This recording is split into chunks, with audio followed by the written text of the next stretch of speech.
Y bueno, en el próximo espacio vamos a intentar contestar algunas preguntas tan básicas, Fede, como por ejemplo, ¿por qué es importante la educación sexual?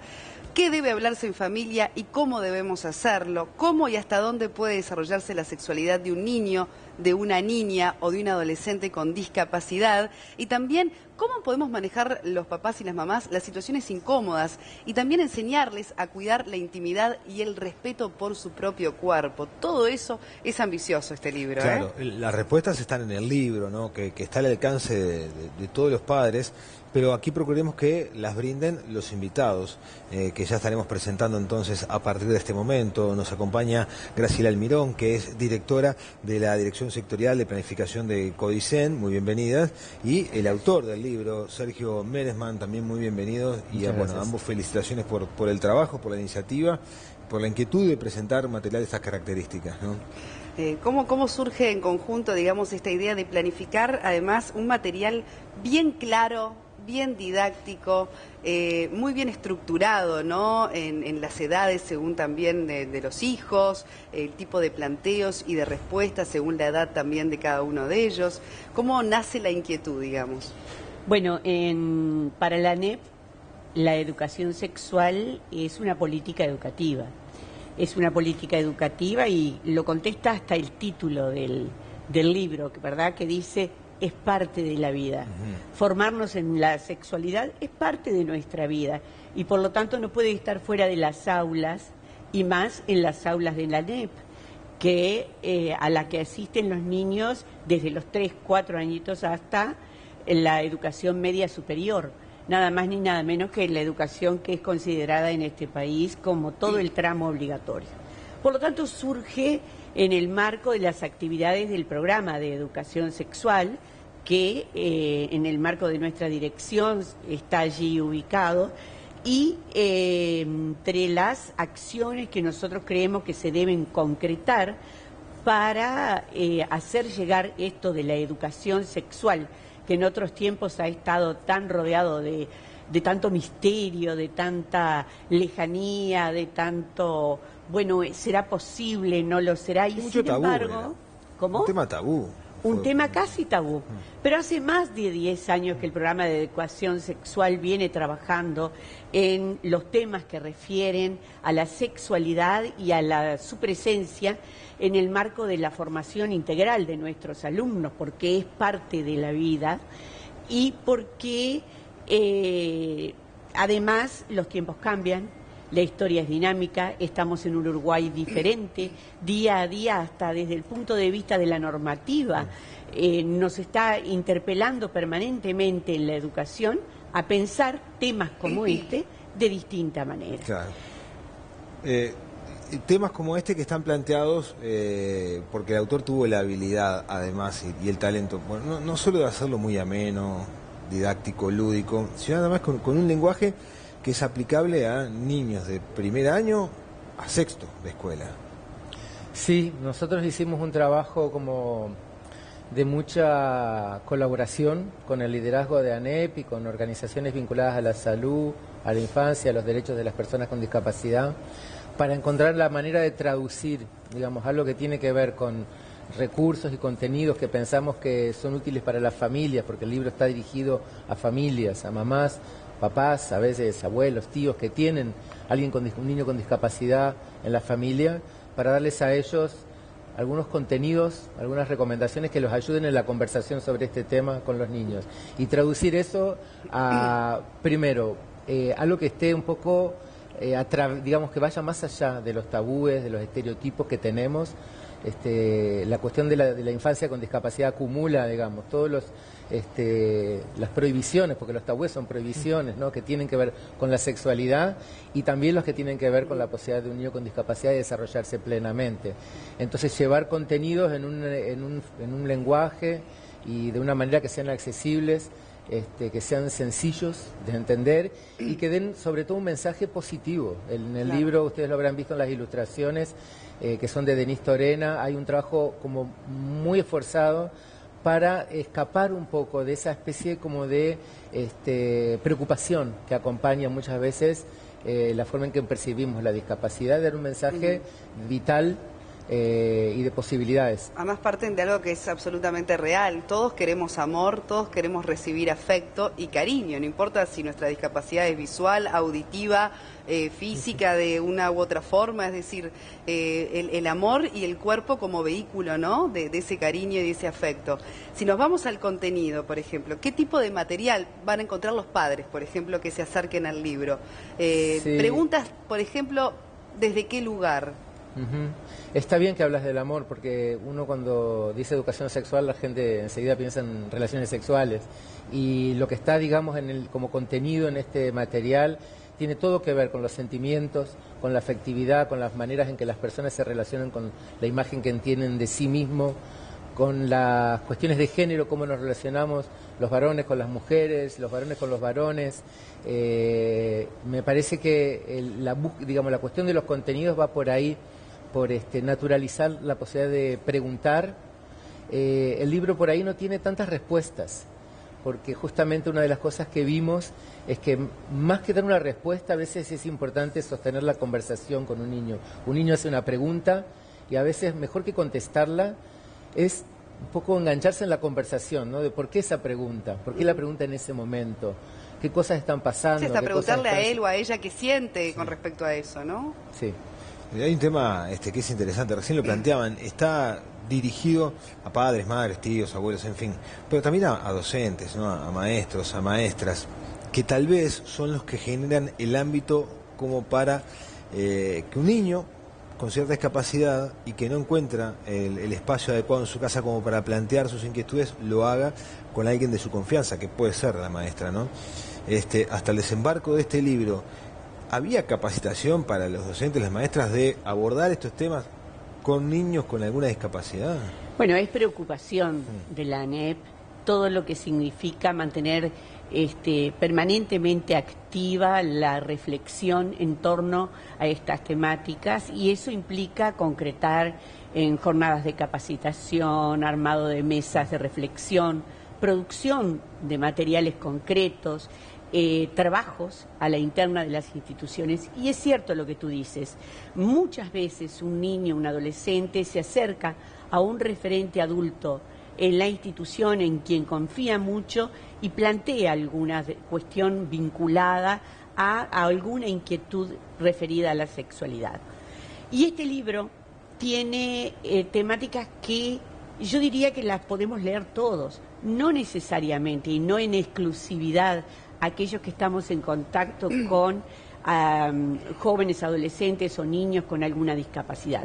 Lo que está en este libro es válido para todos, pero tuvimos la necesidad de hacer visible la existencia de algunas situaciones singulares que muchas veces, no estaban a la vista, no estábamos reparando y no estábamos, por lo tanto, generando la posibilidad del ejercicio del derecho de estos chicos con alguna capacidad diferente. Y eso está en las aulas, eso está en cómo organizamos la dinámica en la institución, cómo hablamos de los juegos, cómo nosotros damos directivas e intervenimos en tanto adultos en los espacios de recreación, cómo planteamos los juegos, quién juega esto, quién juega esto otro, ¿por qué no las niñas en este juego? ¿Por qué cuando vamos a repartir las pelotas solo estamos pensando en cosas tan sencillas como esta?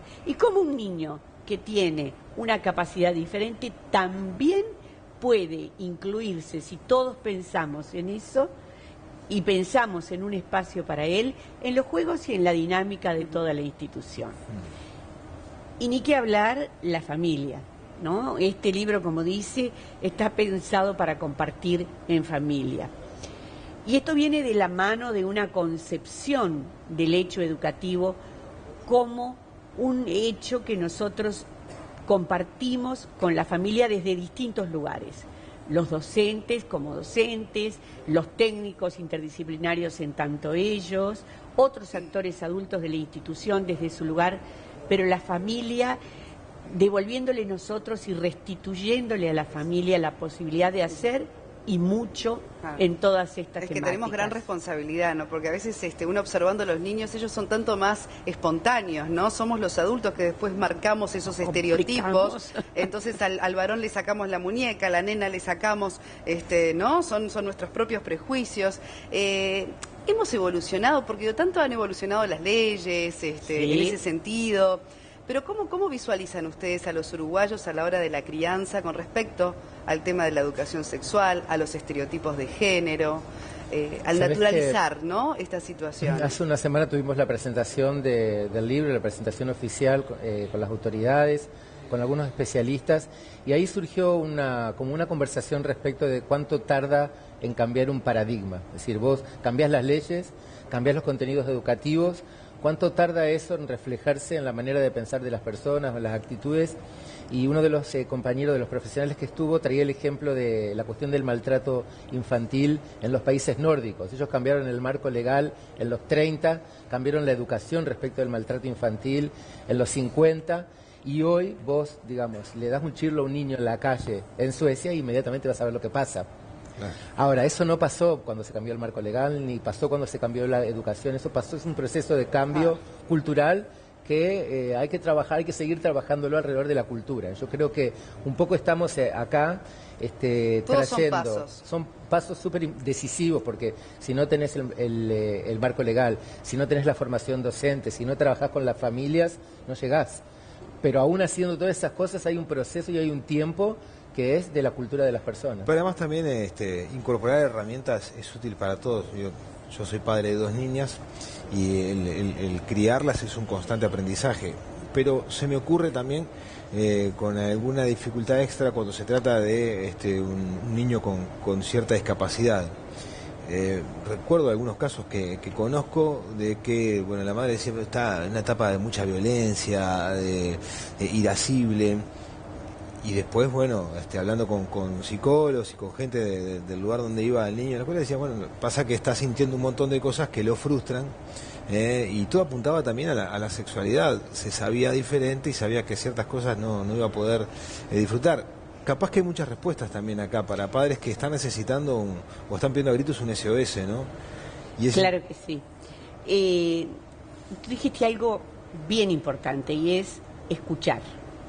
Nosotros, y está asociado a esto que tú decías de que a veces los adultos nos vuela la cabeza pensando en algunas cuestiones, y si algo hemos aprendido en torno a todas las temáticas, pero en particular en esta, es a estimular a la gran capacidad de escucha. Escuchemos lo que tienen para decir los niños, los adolescentes, los jóvenes. Escuchemos atentamente antes de aventurarnos a la respuesta concluyente y vayamos construyendo esa respuesta muchas veces entre ambos. A veces nos asombran los niños con preguntas muy sencillas, pero que son pero muy importantes para ellos y que simplemente requieren una respuesta contundente que apunta a esto, a identificar algunas cuestiones que por estar en otra etapa del desarrollo van sintiendo en su cuerpo, en su afectividad, en su vinculación con los otros, en cómo se ven a sí mismos, en cómo se sienten, en estas cuestiones que sienten. Y eso es muy importante, escuchar, compartir con otros.